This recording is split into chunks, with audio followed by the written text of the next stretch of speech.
ಹೊನ್ನಾವರ ರಾಘವೇಂದ್ರ ಸ್ವಾಮಿ ದೇವಸ್ಥಾನದಲ್ಲಿ ಅನ್ನದಾನ ಪ್ರತಿದಿನ 6 ಗಂಟೆಯಿಂದ ಸಾಯಂಕಾಲ 8 ಗಂಟೆವರೆಗೂ ನಡೆಯುತ್ತೆ.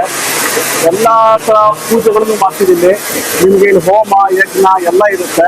ಪೂಜೆಗಳು ಸೇವೆಗಳು ಮಾಡ್ತೀವಿ.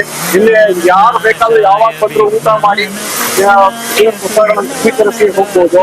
ರಾಯಲ್ಗೆ ಅನುಗ್ರಹಕ್ಕೆ ಪಾತ್ರರಾಗ್ಬೋದು. ಇವೆಲ್ಲಾ ತರ ಸೌಲಭ್ಯ ಸಿಗುತ್ತೆ ಇಲ್ಲಿ ನಿಮ್ಗೆ.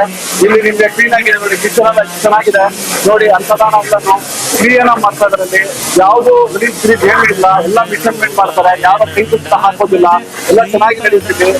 ಆರೋಗ್ಯದ ದೃಷ್ಟಿಯಲ್ಲೂ ಚೆನ್ನಾಗಿದೆ. ನೀರು ಅಷ್ಟೇ ಫಿಲ್ಟರ್ ವಾಟರ್ ಯೂಸ್ ಮಾಡ್ತೀವಿ ಅನ್ನದಾನ ಮಾಡೋದಕ್ಕೆ. ಎಲ್ಲಾನು ಮತ್ತೆ ಅಕ್ಕಿಯನ್ನು ತೊಳೆದು ಮಾಡಿ ಹಾಕ್ತಿವಿ. ಎಲ್ಲಾ ಕಡೆ ತೊಳೆದೇ ಮಾಡ್ತಾರೆ. ಈಗ ಅಕ್ಕಿ ತೊಳೆದು ಹಾಕ್ತಿವಿ, ತರಕಾರಿಗಳು ತೊಳಿತಾರೆ, ಸೇವಾಕರ್ತರು ಬಂದು ಎಲ್ಲ ಹಚ್ಕೊಟ್ಟಿ ಮಾಡಿ ಮಾಡ್ತಾರೆ. ಎಲ್ಲ ಕ್ಲೀನ್ ಆಗಿರುತ್ತೆ. ಅನ್ನದಾನ ಅಂದ್ರೆ ಕ್ಲೀನ್ ಆಗಿರ್ಬೇಕು, ಆ ತರ ಅನ್ನದಾನ ಮಾಡ್ತಿದ್ವಿ. ಮತ್ತೆ ಎಲ್ಲರಿಗೂ ಎಷ್ಟು ಜನ ಬಂದ್ರು ಈ ಊಟಕ್ಕೆ ಯಾವತ್ತೂ ಪ್ರಾಬ್ಲಮ್ ಆಗೋದೇ ಇಲ್ಲ.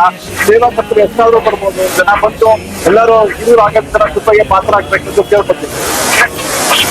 ನಾವಿಲ್ಲಿ ಸೇವೆ ಮಾಡ್ತಾ ಇದೀವಿ, ಸೇವೆ ಮಾಡ್ತೀವಿ. ವಾರ ಬಂದು ಸೇವೆ ಮಾಡಿ ಪೂಜೆ ಮಾಡಿ ಹೋಗ್ತೀವಿ. ಯಾವಾಗ್ಲೂ ಅಷ್ಟೇ ನಾವು ಒಂದು ಏನಿಬೇಕು ಅಂತ ಏನ್ ತರ ರಾಯರು ನಮ್ಗೆ ಅವರು ಮೇಲೆ ಕರ್ಕೊಂಡೋಗಿ ದೇವ್ರನ್ನ ನಮ್ಗೆ ತೋರಿಸ್ತಾರೆ.